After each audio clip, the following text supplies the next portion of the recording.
Tu je sa nama i trener budućnosti Mladen Milinković. Gospodine Milinkoviću, nova pobjeda za vaš tim, ali da čujemo kakve su vaše impresije, da li ste zadovoljni igrom? Pre svega ja bih želeo da ovu pobedu u ime igrača, u ime stručnog štaba i fudbalskog kluba budućnosti posvetimo našim tragično nasladalim navijačima Marku i Miljanu i nekako i sam početak utakmice bio je malo stresan za nas i zbog te situacije, a i velikih pehova koji su nas zadesli, prvo povrede Ivanovića, potom i Stojiljkovića i na kraju krajeva jedan vrlo čvrst i neugodan protivnik kao što je Sekom danas predstavio. Tako da kažem, nismo baš blistali, nismo bili na nekom nivou, imali smo dosta problema i tokom igre, ali ono što je bilo za nas vrlo bitno, mi smo ostvarili 3 boda, napravili smo ponovo onu razliku od 8 bodova, sad je to više ne samo bodovna i matematika, nego i psihološka igra između nas i Sutjeske i ja sam siguran da ova ekipa može bolje, mora bolje, sigurno, ali bitno je da i kad ne odigrate nekad dobro da zabeležite pozitivan rezultat. Na kraju kraja jedan prelep gol, publika imala šansu da vidim možda jedan od najlepših na ovom stadionu. Tako da čestitke igračima na pobedi, čestitke na poštovanju, jer ne želim ja uvek sad da pričamo o problemima, ali Draško Božović gotovo imao samo jedan trening, on iz temperature, malte ne iz kreveta bolničkog i bio je prinuđen. Mi smo planirali da odigra 45 minuta, vidjeli ste šta se sve izdešavalo, 3 prinudne izmene zbog povreda, tako da jako smo zadovoljni i još jednom čestitke momcima na osvojenim bodovima.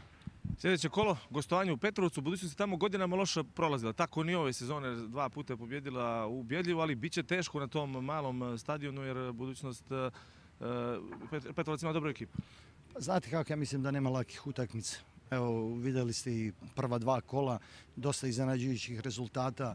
Gotovo svakog može da pobedi, možda neka trenutak inspiracije ili jedna manja greška odluči utakmicu.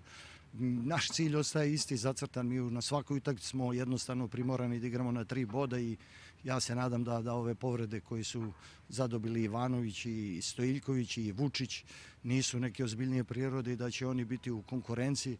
Nadamo se isto tako da će i Draško konačno početi da trenira u punom ritmu, Petar Vukčević takođe, Vujačić takođe. Mi ako pogledamo i uporedimo gotovo 5-6 vrlo bitnih igrača za našu ekipu, nije 100% spremno i mi to znamo, svesni smo toga i želimo da ovih prvih 4-5 kola dok svi ne uđu u top formu napravimo jednu seriju dobrih rezultata, pa možda ne toliko lepe igre, ali da rezultat bude ono što je prioritet, jer na kraju krajeva bodovi se pišu, a utisak se vrlo brzo i zaboravi.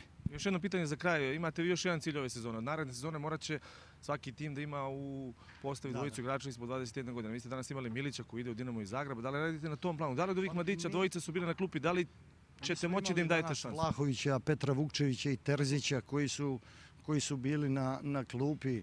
Imamo dosta igrača iz naše omladinske škole, a na kraju krajeva pratimo mi dosta mladih igrača iz Crnogorske lige i jednostavno vi znate da taj igrač koji dođe u budućnost mora da ima kvalitet i da igra. Nama nije samo cilj da skupimo 10-ak mladih igrača i da imamo. Jednostavno naše su obaveze i pošto 99% izlazimo u Evropu, sad da li u Ligu šampiona ili mi se nadamo Ligu šampiona, moramo misliti i na to, ali u svakom slučaju dosta igrača mladih je išlo sa nama na pripreme, neki su ostavili dobar utisak, ali jednostavno fizički još nisu spremni da ozbiljnije konkurišu u prvom timu. Imamo u kadetskoj ekipi 4-5 izuzetno velikih potencijala, ja mislim da će oni za par godina biti nosioci igre i mlade reprezentacije Crne Gore, a možda neki od njih i budućnosti, tako da mislimo mi o tome, ali verujte, sve misli su usmerene sada da mi ostvarimo i da ne ispustimo ovu šansu koja nam se ukazala, da osvojimo titulu posle 2 godine, ako se ne varam, a ako je moguće da budemo i prva generacija koja će osvojiti duplu krunu od nezavisne Crne Gore. Gospodine Milinkoviću, hvala vam. Hvala i vama.